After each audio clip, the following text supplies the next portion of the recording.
أعوذ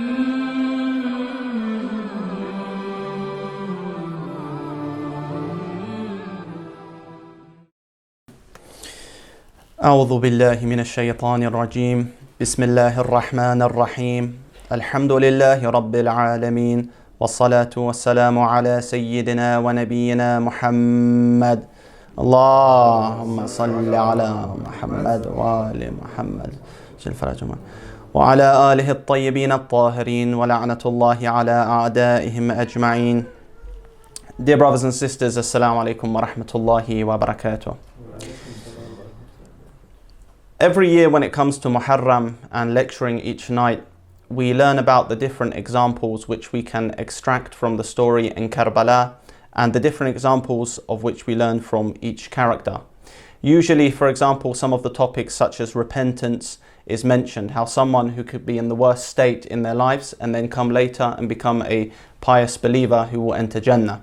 We also learn about, for example, that no to humiliation, that when a tyrant is pursuing you and wanting you to pledge allegiance to him and is forcing you to follow a corrupt version of Islam, you say no to that, whether you have to sacrifice everything that you have and even some of your loved ones. We also find out about the patience because, of course, sabr is one of the main things from Karbala that we extract when we see that those who survive the aftermath, those women and children who were taken by the evil army of Yazid la'natullah alayh, and they had to endure the suffering and torture from some of the people who claimed to be Muslims. But it's important for us that when we speak about Karbala and this story, that we don't just merely focus on history and just go into historical accounts. Rather, we derive examples which we can apply to our daily lives and to the lives of the people watching. Of course, we should mix the history in a way that we can apply this of how to be better believers and Shia. But tonight I want to discuss the topic of wafa, the topic of loyalty. And I want to discuss some of the different aspects of loyalty which we can have in our lives and the loyalty which we can derive from some of the personalities in Karbala. Now, one of the aspects of loyalty we have, for example, is towards a friend. If we have a brother, we may, for example, have his back physically, we may have his back emotionally, and we have a type of loyalty to him in our lives. If we are true friends to a person, when he is in a time of need, we will back him up. This is one type of loyalty that we have. And in this life, we are tested when we meet some particular individuals. We see that are they truly loyal to us or not. Sometimes when times get hard, we see that this person is not loyal and that he may betray us. So loyalty to a friend is one of the important aspects when we think about this topic. Secondly, when we speak about loyalty, we may also talk about loyalty to a spouse. Now, why is this important? Because we live in a society now these days where in this society adultery is something promoted. We will find that series on the TV will promote adultery and glamorize this, and they will show it as something that people should do. And due to this type of attitude towards adultery, we see that it has become widespread. Because we are living in the UK now, and even within this country, we see that many years ago, when it was more of a religious Christian country, for someone to have a child out of marriage would be something shameful for them. And even, for example, some of these kids would be given up for adoption because it was such a taboo that you have a child with a woman that you are not married to. So being loyal to a spouse, whether it's the wife being loyal to the husband or the husband being loyal to the wife, is something very important when we analyze loyalty. And we also find that some of the people who they are not pro-Islam or they attack Islam, sometimes what they do is that they say, okay, you have very harsh punishments for adultery, whether it's punishment, the hudud for a woman being married, or someone who does fornication when they are unmarried. And they say that these types of punishments are barbaric. Now, as we know, to establish a type of Islamic punishment, this may take a lot of conditions, and it has to be implemented in the right type of environment. Salli ala Muhammad wa ali Muhammad. Allahumma salli. So we find that not anyone can go on the street and say, I'm going to apply the had on you. I remember there was one person, he was a particular Salafi who's in prison now. one of these converts that joined the Anjem Chowdhury group. He saw a Muslim boy on the street with another girl, and he went up and actually punched the guy, and he was applying his version of the had on this person. We can't do this. Of course, there needs to be conditions for this.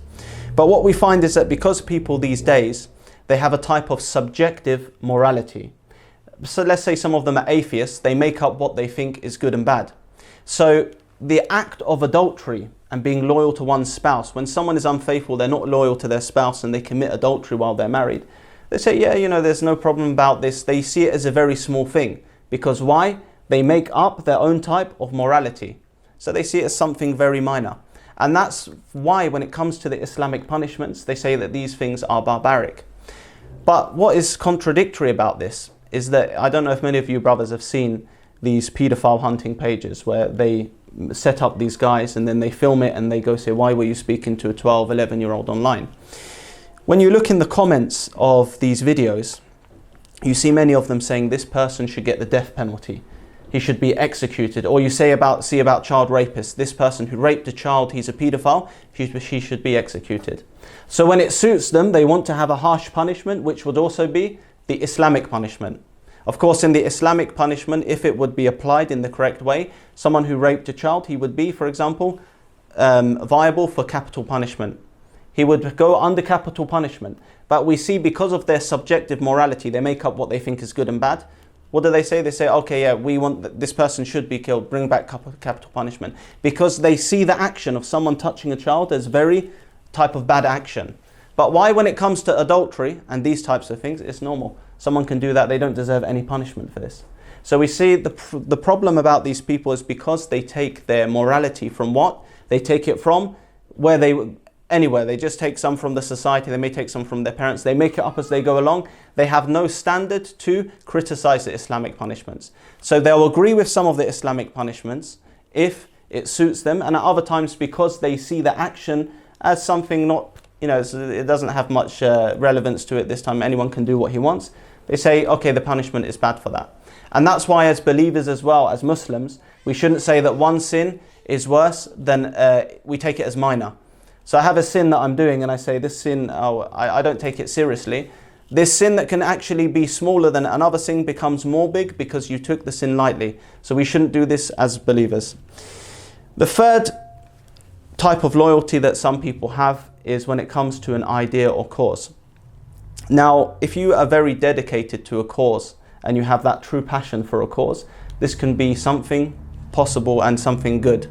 But some people, we find that they dedicate themselves to a wrong type of cause. For example, Scientology. I don't know if many of you brothers have heard of this cult, which it was founded by L. Ron Hubbard, a science fiction writer. He founded this cult in America. And they try to treat this as a religion. They say the Church of Scientology. They've made their own symbol with a cross and they take thousands of pounds with people. And you find some of their members are so dedicated to this, in spreading this, they give all of their money to the church. So this type of loyalty that one should have, it should be a loyalty towards an idea which is the truth, which is a correct type of idea or cause. The fourth type of loyalty is that some people have is towards their work life or maybe a company. Many of us have seen that this coronavirus situation has caused a lot of brothers to lose their jobs, and it has caused a major collapse of the economy, or the economy is gradually collapsing. And what we find is that some, for example, British Airways, they're getting rid of 12,000 staff. So some people, there were reports of some staff, because they were so used to this lifestyle and they dedicated such of a big part of their life to this company and a type of loyalty to this company, we find that some of them killed themselves. They committed suicide after they were told that you will be made redundant and that you'll lose your job. So what we want to say is that we should not have a full type of loyalty just to our work life, where we say that I'm living to work. You should work to live and not live to work, where your whole life revolves around this company or this type of job that you're doing. Of course, it's recommended and it's actually wajib for many people to make an income. This is something that is praised by the Imams, alayhim as-salam. Imam Baqir, alayhi salam, he praises those who, in order to be sufficient for themselves and not ask people and ask people for their needs, he praises them that they make a type of income and they work. But this should not be someone's whole life. where he just says, okay, this is my main type of life, my career, my job, and that's it. Because any of these companies, once you finish working there, or they pay you off to get rid of you, it's all about saving costs for them. In the capitalist system, each of you, you're only a number. Once they get rid of you, they'll find someone else. It's all about making money for that company. So in terms of loyalty, loyalty should not be fully to one just working in their life or their career, and then they die, that's it, and the company replaces them with someone else to make profit. Salli ala Muhammad wa ala Muhammad. Allahumma salli. Now the fifth type of loyalty we find is that some have this towards tyrants such as Yazid, Muawiyah, Umar, and these types of personalities. We find that many of them would make fake ahadith, fabricate ahadith for the sake of having money from Muawiyah, as it's mentioned in Kitab Sulaym. And ahadith to praise him, Abu Bakr and Umar, and take away the fada'il of Ahlul Bayt alayhim as-salam. So this is a type of loyalty, and some people have loyalty to the categories that I mentioned, maybe for worldly intentions or for good intentions. They have type of dunya intention when they want to make money, they want to benefit themselves, so they are loyal to these causes. But we find that the most important type of loyalty is when it comes to Allah Azza wa Jal. The loyalty that one should have is towards Allah. If one is loyal towards Allah Azza wa Jal, all the other things in their life will be set and will go good for them, inshallah ta'ala. But following the divine path of Allah has never been one of ease, as we know. We find that in history, many people, they faced torture, they faced death, and they faced persecution for holding on to the truth and being loyal towards Allah Azza wa Jal.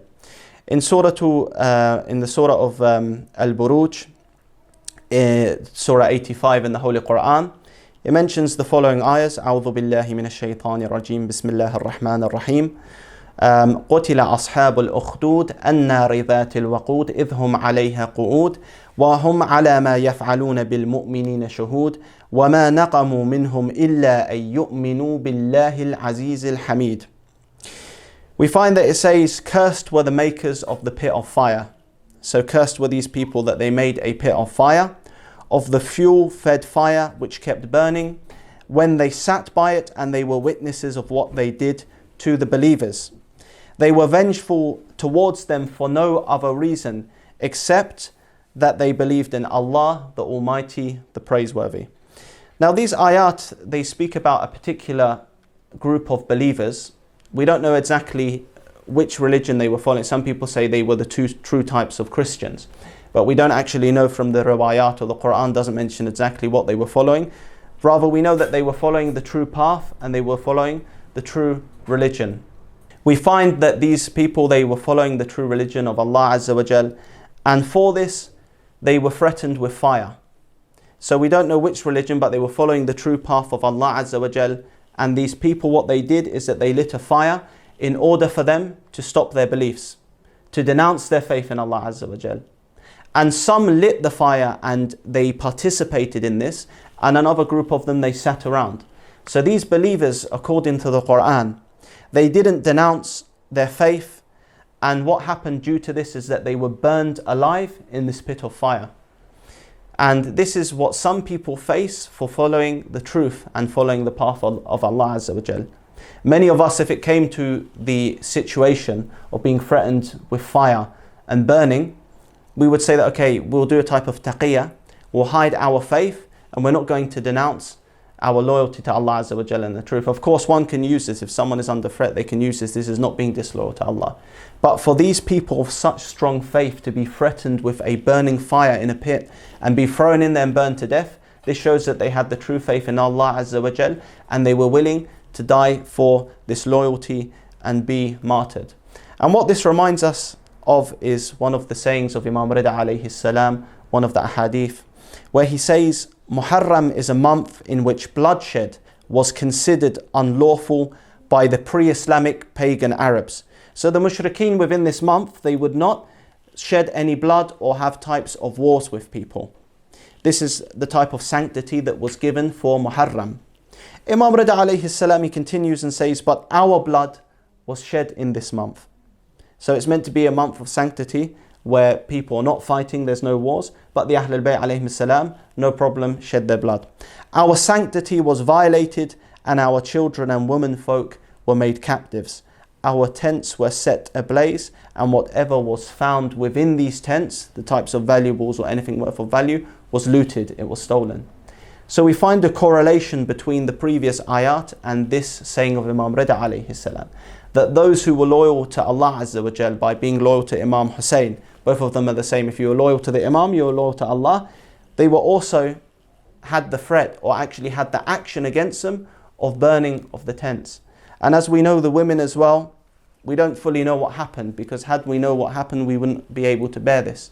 But we also know that their sanctity was violated with a type of violation to their hijab. We don't want to say exactly what this violation was, because as we know, when it comes to slave women, their hair's uncovered. This is what is widely known by some who mention this. So we don't want to say that or go into it, because if any of this violation happened towards our family members, we wouldn't mention the in-depth details. But this is a type of sanctity that was violated for what? Having the loyalty towards Allah Azza wa Jal. So for someone to accept and implement this loyalty, they need to have a strong level of faith and no attachment to the dunya. And know that the dunya, the world, is not our permanent resting place. Because if any of us came to, let's say tomorrow the angel of death comes to us and say that we're going to be taken from this world, many of us, we would not want to leave. Many of us may say we're not materialistic, but if it came to tomorrow of leaving all our material possessions and loved ones behind, we wouldn't be ready for such a sacrifice.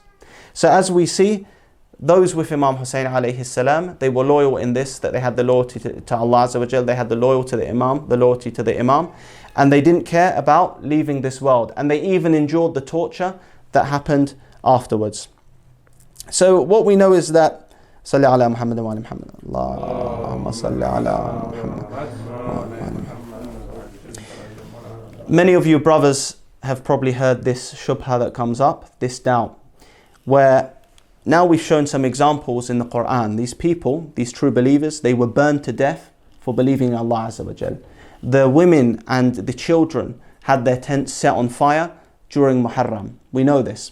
But some come along and they say that if you speak against the enemies of Ahlul Bayt alayhim salam, or you openly disassociate with them, you are causing the killing of Shias, and we are killed because of this reason. But why don't they ponder on history and the Quran, where many people, due to their loyalty to Allah Azza wa Jal, were burned and were killed and were tortured? This loyalty comes with a price. And the people do not pay attention to the saying of Imam Hussein alayhi salam as to why the Shia are killed. And I've mentioned this riwayat before in previous years, and I think it's important for me to mention it again tonight, where Imam Hussein alayhi salam gave us the clear reason as to why the Shia are killed and why they are tortured. There's no point of us trying to use people as a scapegoat and say that, okay, because of you speaking against the enemies of Ahlul Bayt alayhim salam, we're killed. As if we didn't speak, they wouldn't do anything to us. The narration says the following: قال الحسين عليه السلام والله البلاء والفقر والقتل أسرع إلى من أحبنا من رقد البراضين.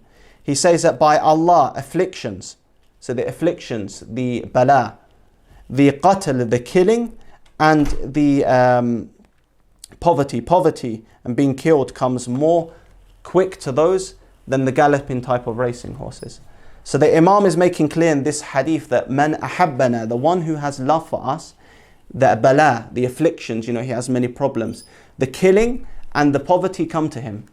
For example, you find some Shia in the so-called Saudi Arabia, they can't get jobs. If they find out they are Shia, they don't give them a job.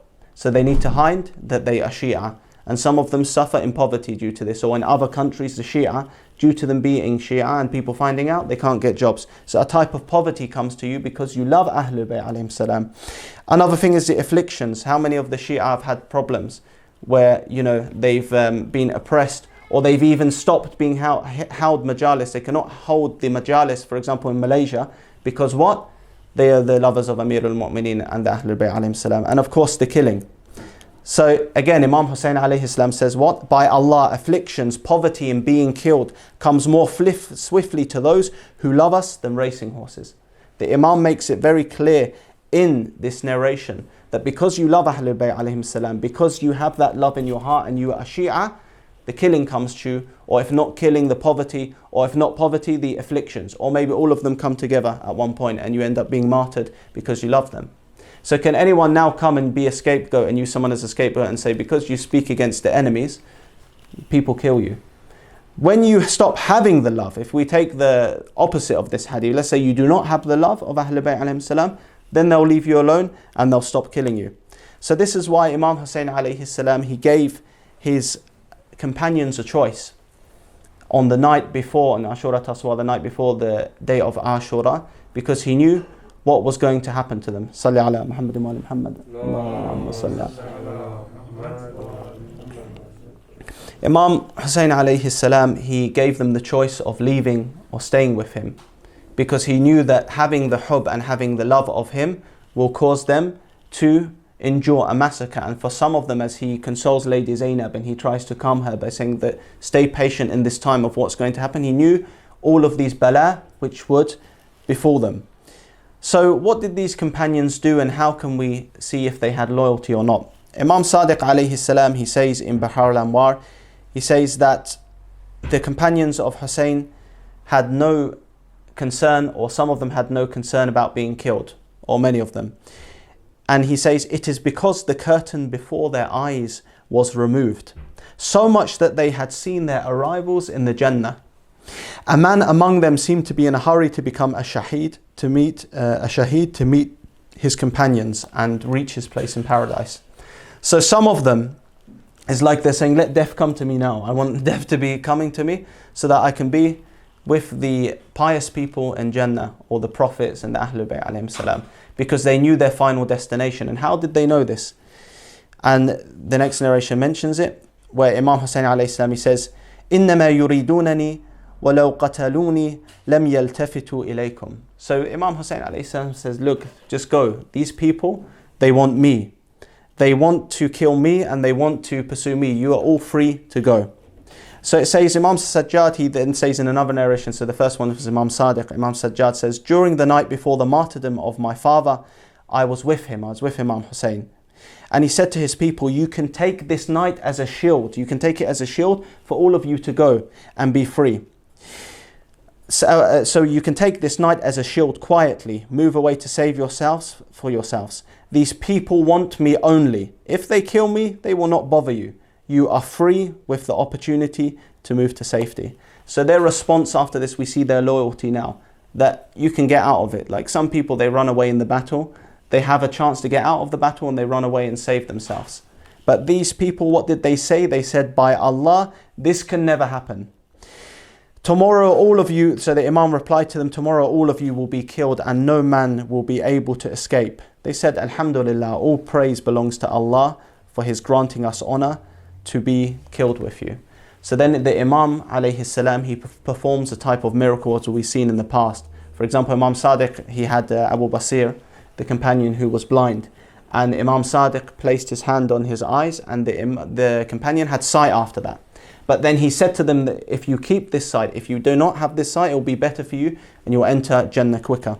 So we see these types of miracles that the Imams do. The Imam said, he then prayed for them. And so Imam Sajjad said that Imam Hussein alayhi salam, he prayed for them. And he said, now you can raise your heads and look. So these companions, they raised their head and they began to look at their homes within Jannah, in the paradise. And the Imam said to them, this is your place, O so-and-so, fulan, fulan. A man would be welcome. The sword and spears, a man would then welcome the sword and spears to his chest if he knew about his place and face to reach the garden in paradise. So the Imam is basically saying that you will accept these spears, you'll rush to martyrdom because then you'll see your place in paradise and you'll be in paradise. And imagine the Imam alayhi salam shows you your final abode in Jannah. You would be willing to do anything for him. But unfortunately with the Shia these days, and many of us, we have weak faith. It's like we read these narrations, we have all of this heritage here, but we don't actually believe in it. But these people, because of their loyalty to Imam Hussein alayhi salam, they got the full yaqeen and the full vision of Jannah, which he showed him after that. So these companions, due to their decisions, they saw the greatness which awaited them. And what we should know, dear brothers and sisters, is that many of us, we see and we hear the famous example of Zubayr. One can start with loyalty, and they can be very loyal to the Imam of their time. They can be very loyal, but we look at what? The end result. So for example, when the Mukhalifin speak about the Sahaba, they don't look at the end result. They try to bring up some incidents and say, oh, this shows that they were good. They were good in the Prophet Muhammad sallallahu alaihi wasallam his time. But when we look in history, we see that many of them were not good with the Prophet Muhammad sallallahu alaihi wasallam, or they did things which would amount to hypocrisy. So what we do is that any personality in history, we need to see, did he end with disloyalty or loyalty? If he ends with disloyalty, we can learn from that and we can say that we don't want to end up like this person. Because many of us brothers, we have seen people within our time that, for example, let's say they'll even be on a minbar giving lectures, and then after that they start openly doing really types of bad things on social media for the sake of attention. So all of us should say that, okay, how are our intentions in the beginning? Do I have good intentions? And we shouldn't become arrogant, even if we think we're on the right path. We shouldn't say that, okay, that's it, I'm going to end up in Jannah, or I'm going to end up saved, because any of us could be deviated if we do not keep praying for the guidance and to be on the straight path. So we know with Zubayr, it mentions him in a very good light in Kitab Sulaym. And it actually shows and mentions in Kitab Sulaym, it says that Zubayr showed the most support to Imam Ali alayhi salam in the beginning. So after the martyrdom of the Prophet sallallahu alaihi wasallam, we find who? We find Abu Dhar, Salman, Miqdad and Zubayr. And Zubayr, in his language towards, for example, Abu Bakr and Umar and these mal'oons, it was one that was very staunch, even when they had swords towards him and they brought him to bring bay'ah. For example, we see what? We see that, of course, Imam Ali alayhi salam, first when he called the Sahaba, he went out with Fatima, Hassan and Hussain alayhim salam. He went on, for example, with, he called the Ansar, Muhajirin Ansar, he called them to help him and assist him and show their support and loyalty. And only 4 of them initially supported him. And later on, when it came down to the bay'ah being, for example, forced, the allegiance being forced to Abu Bakr, we find what? We find that when Zubayr was confronted, Kitab Sulaym states the following: there was no one harsher in his words than Zubayr, who said, O son of Sahak, by God, if these evil people who supported you were not present, then you would not have been able to come to me. So he's saying basically, you've got your boys around you, you've got your crew around you. If these guys were not around you, you wouldn't have been able to step to me, because we know how Umar was. The bravery that comes from him, the fabricated bravery that they report, is only when he had people around him. And he says, so then you would not be able to come to me, and my sword would have been with me, because I know your cowardice and disgrace. So imagine Zubayr speaking like this to Umar when these people are around, and he can be martyred straight away and killed. And he says, I know your cowardice and disgrace. If it wasn't for these people, you wouldn't have been able to touch me. Because I know your cowardice and disgrace, but you have got a few evil people from who you have gained strength from. So because of these people, you are acting basically big in front of me.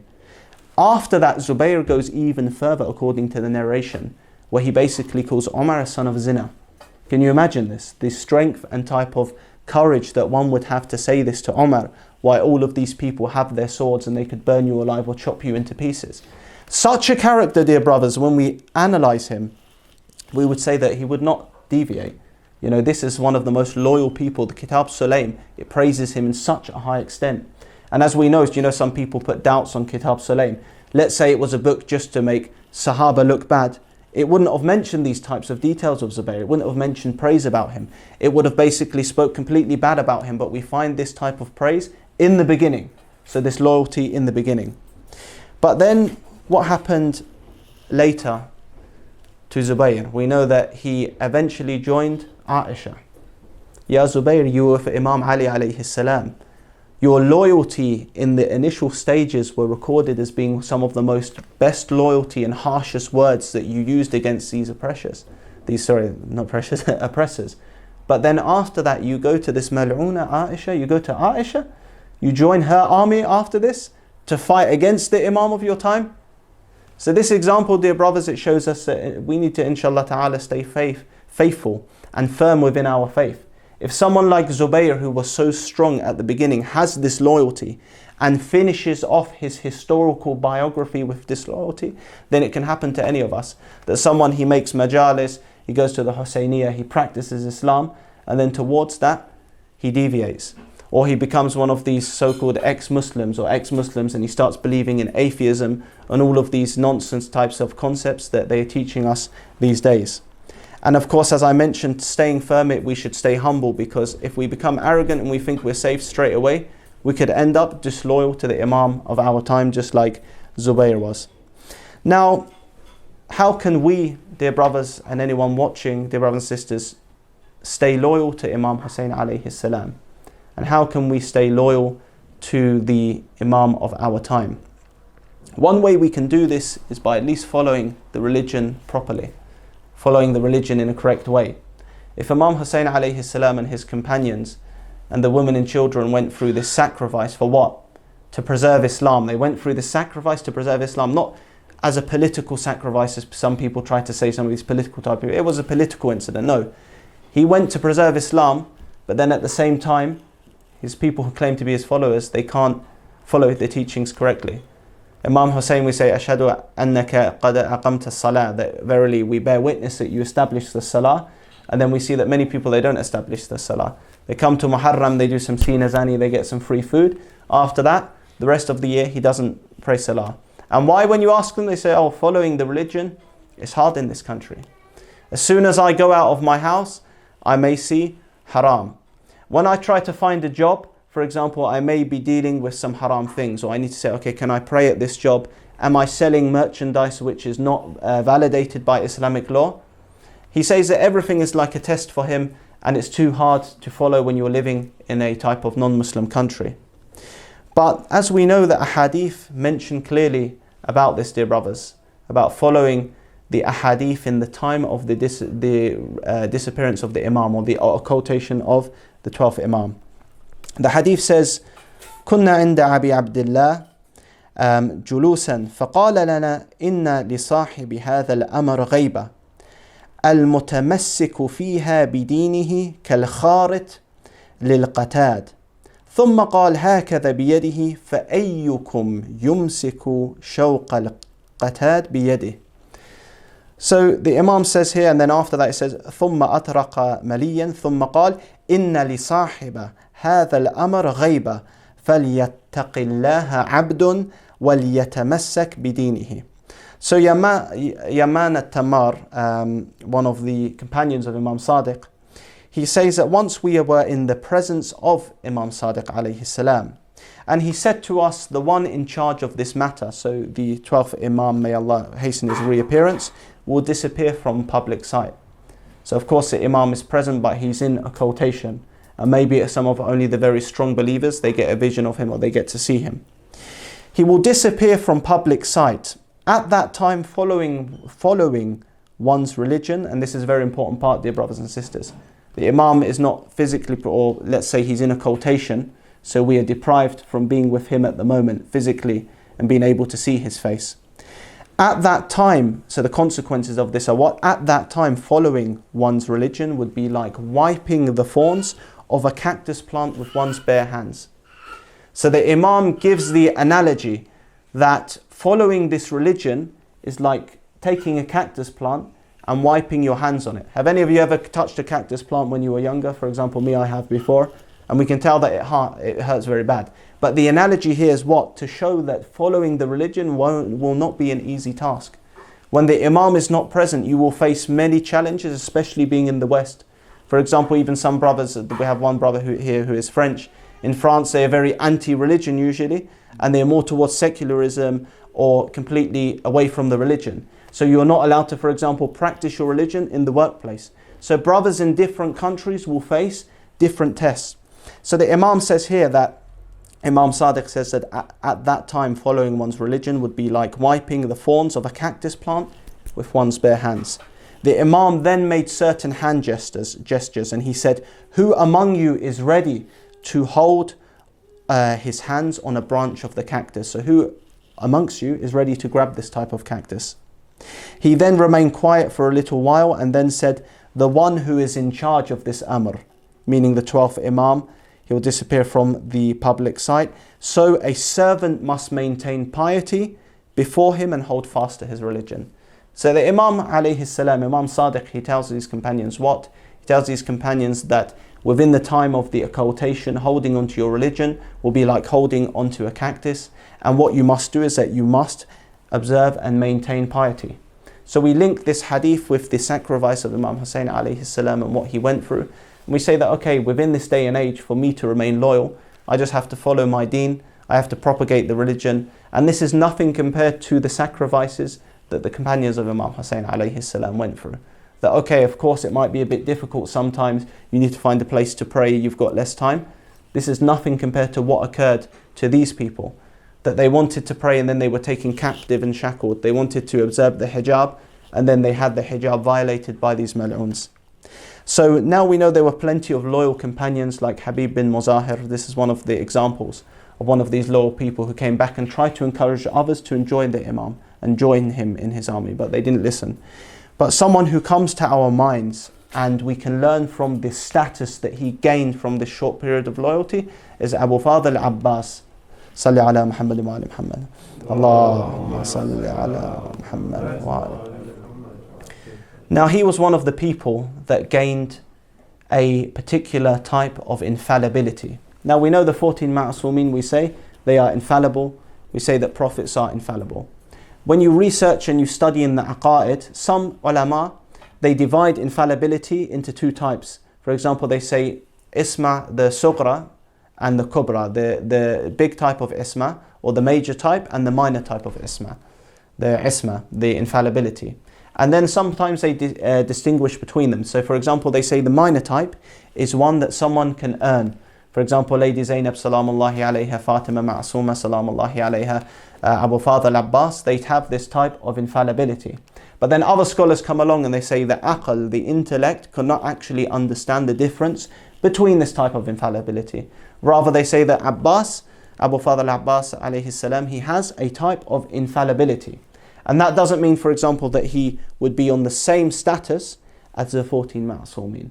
But what it means, because obviously we know how they have their merits, but what it means is that he also has a high status where he doesn't commit sins and he doesn't commit these types of ugly actions. So this is a type of infallibility that he has. And the ulama, as we said, they divide this. And why is this? What is this due to? Because as we know, Abu Fadhl Abbas, he had the ultimate type of loyalty to Imam Hussain alayhi salam. During the night before, we find that Shimr, he came and he wanted to say that the sons of al-Banin, they will be safe. So he comes near the tents and he offered them a type of safe conduct for the sons of al-Banin, including Abbas.